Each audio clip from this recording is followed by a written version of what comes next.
Aujourd'hui, on va commencer une mini-série sur une roche très particulière. Vous allez voir, c'est le gabbro.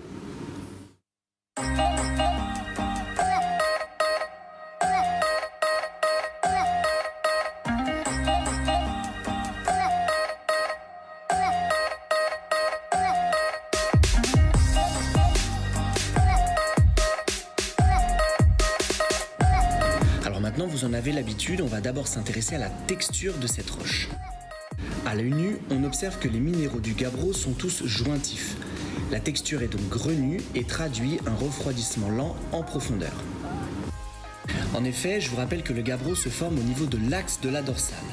Dans la chambre magmatique, une partie du magma va cristalliser très lentement au niveau de la paroi et donner notre fameux gabbro. Toujours à l'œil nu, on observe que le gabbro est composé de deux minéraux que vous connaissez déjà. On reconnaît ici un minéral blanc laiteux, c'est le feldspath plagioclase, et ici le minéral foncé, c'est du pyroxène.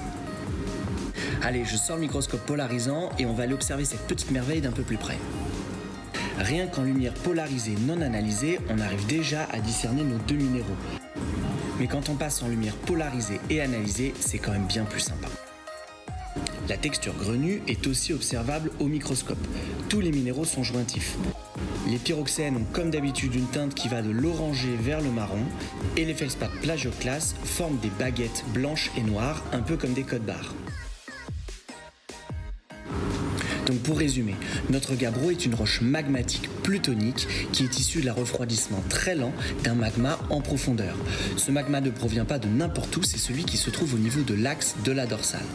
Il est composé de deux minéraux, le pyroxène et le feldspath plagioclase.